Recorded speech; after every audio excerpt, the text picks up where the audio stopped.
Thank you, Mr. Chairman. Dr. Murthy, good to see you again in remote, and thanks for your exemplary public service for so many years. The advisory that you issued last year cites research about the suicide rate among Black children below age 13, how it's been increasing in recent years. Black children almost nearly twice the far too high rate of suicide by white children also. I did a roundtable discussion in Columbus with Ohioans not too long ago, several months ago. Dr. Ariel Sheftel, principal investigator at Children's Hospital in Columbus, shared her research on the increase in Black youth suicide. Dr. Sheftel made the point, despite the fact that Black youth suicide and suicidal behaviors have been increasing over the last decade, our understanding of the risks associated and the understanding of the risks and protective factors associated with these behaviors in Black youth is extremely limited. She argues we need more research on risk factors to implement more effective suicide prevention. How should research and policy come together to decrease the likelihood of youth suicide, especially in African American kids? Well, Senator, it's good to see you again as well. And thank you for that question and for the particular attention to what's happening in racial and ethnic minority communities. It's been very disturbing to see the increase in mental health challenges, particularly suicide, in communities of color when it comes to young people. And yes, I do agree that there is more that we need to do to understand what factors are driving this, whether it's violence in communities or some element of technology or other elements that exist in the environment in which our kids are being raised.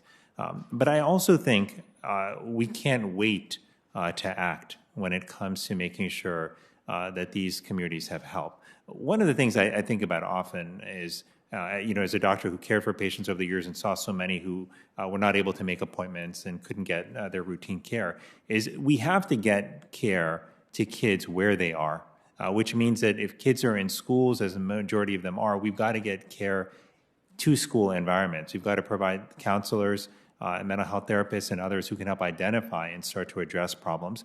We've got to use technology more effectively to get access to care to those children and their families. So yes, I agree we've got more questions that we need to answer about risk factors. I also think we know a lot that we can act on right now to improve access to care.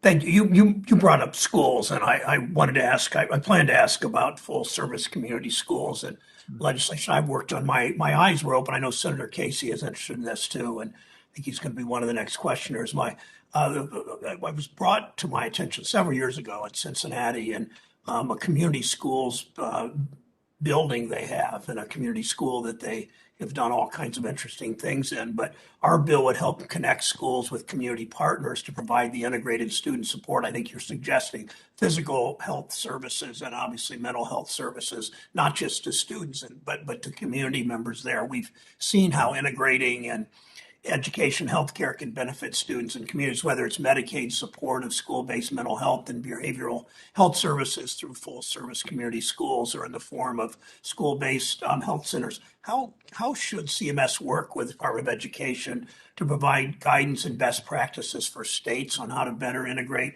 mental health services into our public schools using Medicaid supports, building on the full service community schools model?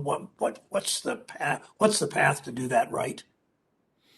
Well, Senator, thanks for that question. I love the model you're talking about because it's the image that comes to my mind when you were speaking is that of wrapping our children in supportive and protective services, including services and supports in the community. And I think that's exactly what we need because schools can't do this alone.